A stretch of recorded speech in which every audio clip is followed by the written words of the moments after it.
muqdisho waa caasimadii Soomaaliya bari waxay ahayd magaalo nabadeed magaalo horumar waxaase loo tirin jiray in ay tahay magaalada ugu wanaagsan qaaradda Afrika bilic wanaag iyo horumar marka la eego xilli ay arrimahaasi oo dhan ku amaaneed balse maanta waa magaalo dhibaato dagaal iyo waliba iska horimaad joogto ahna dharaar walba iyo galabnimadeeda martigelisa iska horimaadyada hubeysan ee ka dhaca Muqdisho dhaxalkooda waxa uu noqdaa dhibaato gaartay dadka rayidka ah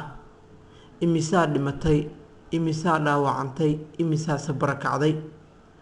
muuqaalka aad arkaysaan oo ah dad Soomaaliyeed oo ku dhaawacmay dagaalada ka soconaya magaalada Muqdisho ayaa isagu waxa uu yahay mid naxdin urkutaalo iyo murugo intuba marka aad eegto aad ka dareemayso ayaan daraduse waxa ay tahay iyadoo aanu jirin ilaa ay hadda cid dhabarka u ridatay mas'uuliyadda dhibaatada gaadhay shacabka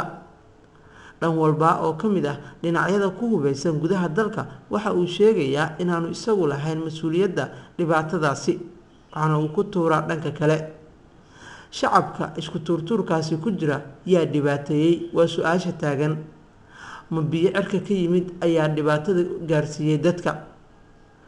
ma buuro ayaa ku soo dumay ma dhul gariir ayay dhibaatadu ka gaadhay arrimahaasi oo dhan waa iska cad yihiin jawaabtooduna waa maya dadkan waa kuwo ku dhaawacmay rasaas sida indhihiinaba aad ku arkaysaan rasaastuna waa mid ay isu adeegsanayaan dhinacyada lagdanka dagaal oo ugu dhaxeeyo gudaha magaalada Muqdisho laakiin waxa lala yaabo ah in dhinacyadaasi oo dhan aanay u muuqanin dhibaatada dadka gaaraysa isla markaana iyagu ay isu muuqdaan baleeg dhaawaca la siisido waxaase ka daran dhaawacyadan dadka dhimanaya arrimahaas oo dhan waxaa dheer dadka iyagu guryahooda ka barakacaya ee dhibaatada ay ku haysato duleedada kala duwan ee magaalada Muqdisho qaar baa qaxay oo dalkii ka cararay isla markaana magangeliyo weydiistay dal shisheeye oo ay dhibaato iminka kula kulmayaan arrimahaasi oo dhan mas'uuliyadooda sooma saarna dadka iyagu isdilaya isla markaana iska hilmaamay in shacabka ay daryeelaan kuna dadaalaan sidii ay horumarka shacabka u horseedi lahaayeen halka ay iminka isugu qoryo sifaysanayaan sidii dadka loo dhibaateen lahaa daawade muqla tahay in qaabka ceenkan oo kale ah dadku ay ku nabadgalayaan isla markaana ay suurtagal u noqon karto in ay sii noolaadaan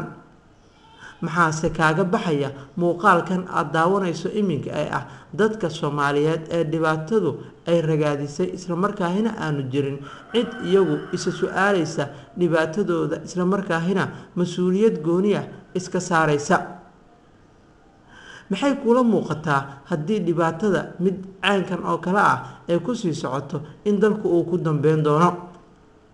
su'aashiisa waxay tahay dadkan dhibaatadu ay gaadhay daryeelka caafimaad ee u baahi qabaan ma ka helaan isbitaalada muuqaalka iminka aad daawanaysaan oo ah isbitaalka Madiina ee magaalada Muqdisho oo kamid ah isbitaalada tirada yar ee iminka ka howlgala Muqdisho ayaa waxa uu yahay mid naxdin iyo urkutaalo leh waxaana dadku ay yihiin kuwa iyagu aan marnaba ka daalin dhibaatada isla markaana ay ku soo laalaabato